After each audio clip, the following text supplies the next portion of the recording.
Galleries High Risers Dark Horse ng AFC, Juju Coronel debut sa PVL.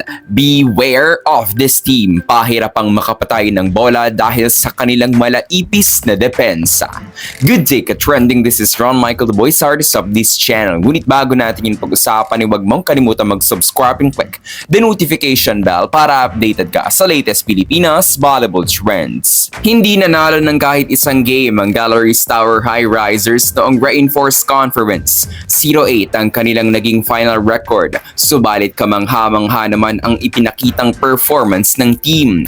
Asia ng kanilang import noon na si Tai Chubalim Sotata na kung ikukumpara sa ibang reinforcements ay di hamak na mas explosive talaga ang mga galing sa American continent.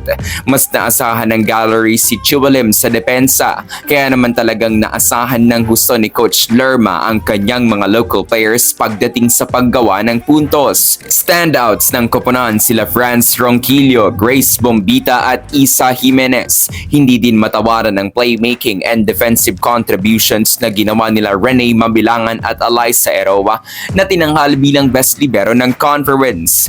Kaya naman, ng pagsama-samahin ng skill sets ng mga underrated players na ito ay talaga namang pumalag sila sa mga title contenders. Kung inyong maaalala, hindi naging madali ang buhay ng Creamline Coast Smashers laban sa Galleries at 5 sets ang kinailangan ng Farm Fresh, Nextled, Signal at Akari para manalo sa High Risers. Kumbaga, ang Creamline, Akari at Signal na podium finishers noong Reinforce ay dumaan sa butas ng karayom para manalo laban sa Galleries.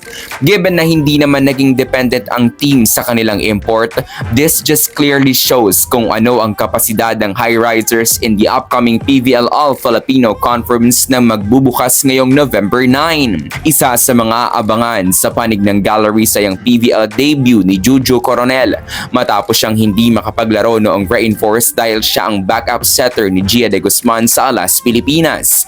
And now, finally, the long wait is over for the former DLSU playmaker. Sa previous lineup ng team, si Ana Esguerra lang ang nawala matapos siyang lumipat sa Nextled Chameleons. But in other departments ay intact pa din ang mga manlalaro nila. Mananatiling depensa ang pangunahing sandalan ng Galleries. Muling magiging pahirapan ang makalapag ng bola laban sa kanila, lalo pat mas magiging inspired si Eroa sa paglalaro matapos ang kanyang Best Libero Award. With a stable defense, magiging fiesta ang buhay ng kanilang mga setters. Malaking karagdagan para sa team ang exposure na nakuha ni Coronel playing for Team Alas. Kung noong Reinforce, puros pahirapan at 5 sets game lang ang kanilang nagawa laban sa mga malalakas na team, hindi magiging nakakagulat kung Galleries ang magiging dark horse ngayong AFC at baka makabingwit pa sila ng panalo laban sa mga strong contenders. So that's it for today's video ka-trending. Do not forget to subscribe and click the notification bell para updated ka sa latest ganap ng women's volleyball sa Pinas. Thanks for watching. Bye for now!